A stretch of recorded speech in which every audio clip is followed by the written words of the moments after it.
you can't just hire out of college. Those take time. So I think, that's going to be one of our greatest challenges. Also, post-pandemic, the way people want to work, not just at Argo, at the industry, has been a challenge. Return to office, work-life balance. These are real issues that we're going to have to learn to modernize if we want to retain, the new up-and-coming talent in our industry. So we have to start to think about things differently. How do we reward people? How do we engage them? But we do also think it's important that people are in the office. Collaboration. How do we mentor? What's the true outcome of the pandemic? People are productive at home, but are we losing our pipelines? Are we losing relationships? And so those are things that we're starting to see now, but I think we'll see more and more of the impacts of that as we move forward. So I think the last thing I would say is we're starting to see competition for our talent in other areas. As we've talked about emerging risks, AI, the types of people we hire. Well, we have that sort of reverse impact on us. We see talented underwriting teams going to the MGU space. That's something new. The insurance companies have to start to think about how we reward people for creating value differently. They have entrepreneurial spirit, part of creating something, building something. And I think that's why, the MGU has been an attractive place for underwriters to go to. In terms of retaining talent, again, we just need to be more creative in the way that we engage. Some of the things that we do at Argo that have been really successful, I go out and do a lot of town halls, managed by Mosey. I think people like to feel like they're part of building something. So lots of communication has been really important. And just leading with authenticity. I mean, people want to believe that the person, their manager, their CEO, we're real people. We experience the same challenges they do. They like to talk about their personal life. And I think, being part of building something, being part of creating and truly rewarding, and valuing our employees has been a really important thing for not just our young people, but for the people that have been in the industry for a long time. So being open to different backgrounds, right, and diversity of candidates, I think all of us would agree that we love to see a candidate who majored in insurance or risk management. But looking at myself, I was a psychology major. And from time to time, people will say to me, oh, it's a shame you don't use your psychology degree. And I say, I use it every day. And not just at home with my children, right, at work and in the business world, right? But I was lucky enough that when I started underwriting, I worked for a company that had a very robust trainee program, right? And really building and bringing up that homegrown talent. And that's the model at Sampo, I'm very happy to say, right? We had in July 55 trainees start for North America, right? So building that talent and internally, right? And retaining them and so many of the things that Jessica shared as well. Yeah, I'd like to add just a couple of things. One of the things we do really well at Munich Re and the E&S space is that when we hire from within quite a bit. So we give the opportunity to those that are on the UA side to actually shadow an underwriter and be able to see if they really like it. So that's worked out really well for us. The other thing we really do is that we believe in education. So our underwriters, like this coming October, we're going to get together. We're going to get together. We're going to get together. We're going to get together. We're going to get together. We're going to get together. We're going to get together. We're going to get together. We're going to get together. We can learn something from that. So it's little things like that it's not always about salary. It's showing them that we want to invest in you because we believe in what you bring to the table for the company. And I do believe Munich does a really nice job with that. No, and I couldn't agree more with what everybody said, but I think more importantly, you talk about post-pandemic people and returning to the office.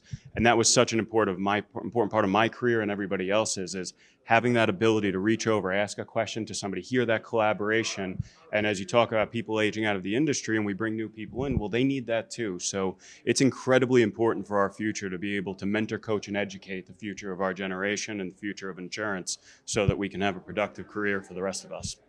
Well, what a great discussion. Kyle, Sarah, Jessica, Marcia, David, thank you so much for taking the time to speak with us today. Thank you. Thank you. Thank you. Thank you, John.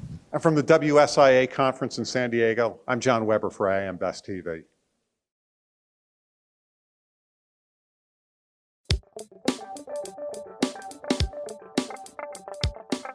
Looking to get the full attention of the insurance industry? We have the platforms that will do just that. whether it be AM Best TV, AM Best Audio, Best Review Magazine, or Best Day. Find out more by calling AM Best Advertising Sales at 908-439-2200, extension 5399, and have a great day.